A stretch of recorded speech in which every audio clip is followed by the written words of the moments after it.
Hi, welcome to One Word a Day. I'm Sophie, your pilot into the universe of Chinese. We are going to continue our flight in exploring just a little bit more about this ancient language. And ancient, but it keeps growing. Language is a living thing and it supports the living thing. That's why I think it's the currency of thinking, because we run our thoughts on languages. And I'm honored to introduce you to this language, assuming that you'll probably take interest in learning through language about the operating system of another culture.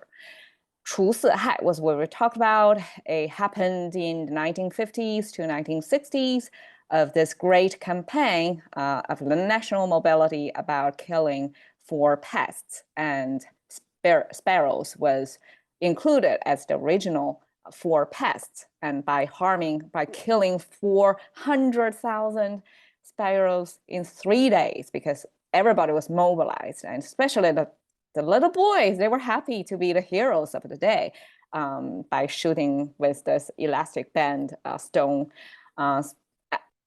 weapon, man-made weapon to shoot sparrows. They become, the little community heroes. But that actually hurt the crops in the future years. So that's 除四害. 除 is removal, and 害 is the harm. So today we have this 害 again. 被害妄想 is a psychological term, and it's a little bit. Let's see if we can make it clear. 被 I translate it as forced, but actually the original meaning of it has nothing to do with like passive. Today in our language, when we want to say passively done, like for example, I was hit, right? Domestic violence. Okay, no. Or something was done, right? Something is done. So that is done, or somebody is done to something. That passive tense in Chinese we translate as 被 something. So 被 plus a verb. So here 被害 is passively like being harmed. That's the 被. So forced harm. That's how Chinese translate it. Okay, so it came from this closing sign. Why is a closing sign? Because, okay, here, this cone-shaped thing with a tip at the top is a cone hat that farmers used to wear. So you can still see it on the Vietnamese farmers, right? They're still wearing this mobile hands-free umbrella that gives you shade. Well, you can do whatever with your hands without carrying it around, right? So that's the hat. And then this is the clothing. It's kind of a wrap dress in American clothing term. It's kind of a wrap. The collar of the dress, kind of like wrapping around like that. So that's the most commonly seen collar structure of ancient Chinese clothing. So it's kind of a wrap over here. So here, this wrap structure plus the hat, that's apparel and accessory, two main things important to people, eventually as a representation of apparel and accessory. So that's our clothing symbol. And in simplified Chinese, it just simply written like that. Okay, so the right side pronounced as 皮, it is skin. And here this motion is a little bit horrifying if you can see through the squiggly signs of a language. So this thing is some game or some, I guess, or fish or whatever, something you captured. And with the hand, this is a 3-finger hand symbol. And this is something, the skin, already skinned, like separated off from the main body. So this is kind of a dead, captured body of a supposedly animal body. And then you peel off the skin with the hand already. So depicting that pretty brutal, but totally survival level necessary behavior back then, right? Somebody's livelihood is based on that, to skin off the animal. And the skin can be used as leather or fur, right? So that's basically that trade back then. So this leather, this is our leather, eventually means just the skin. If we want to point out the skin, it is this word.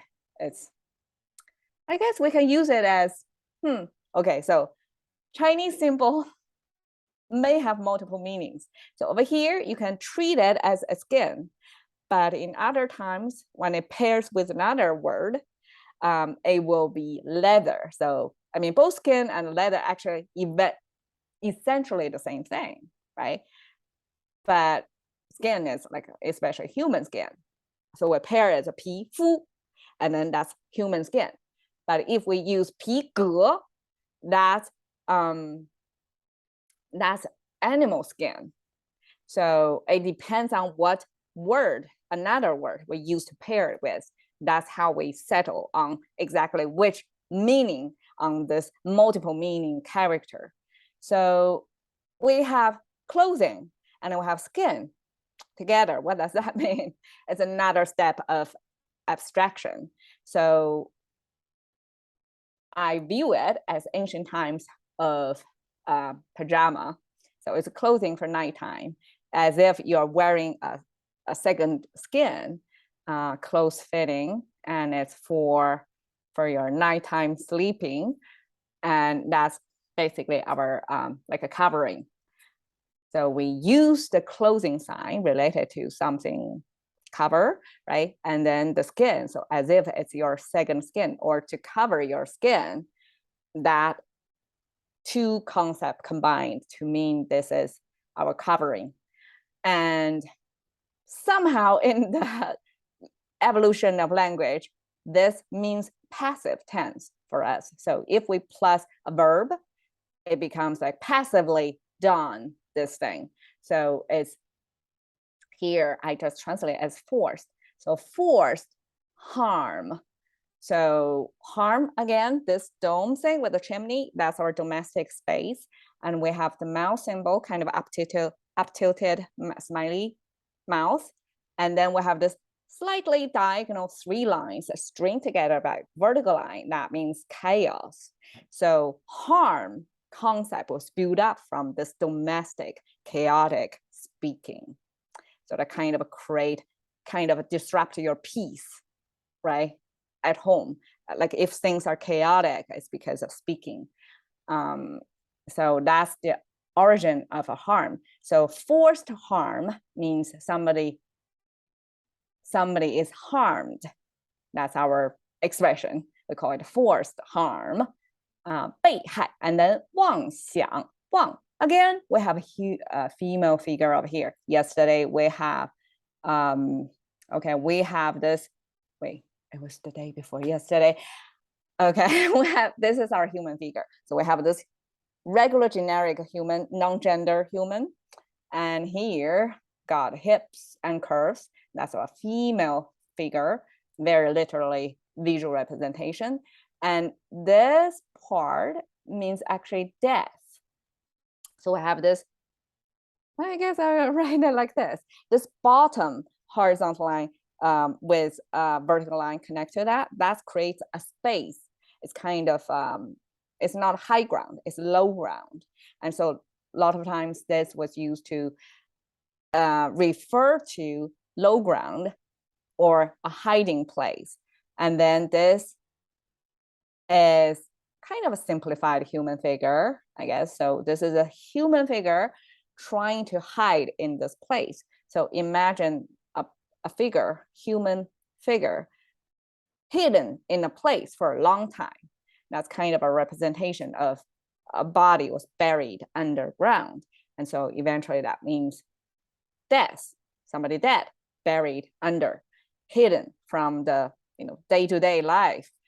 So death plus woman, that's delusional. Okay, I don't know how, but language creators back then used woman in a lot of negative meanings.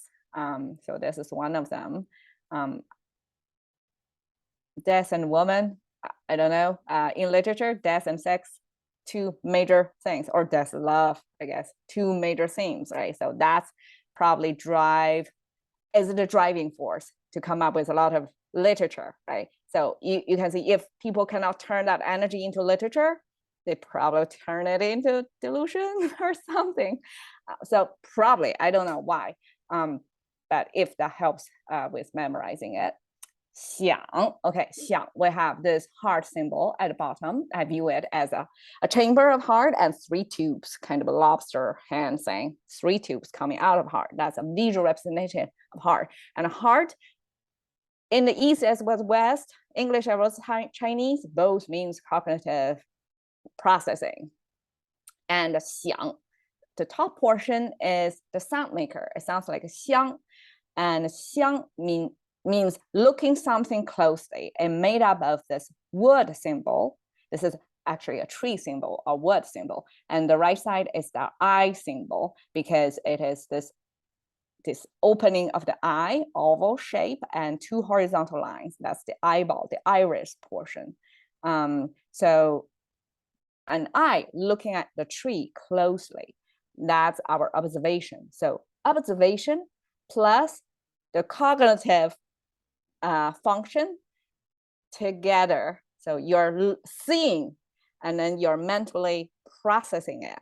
That's our combination for thinking.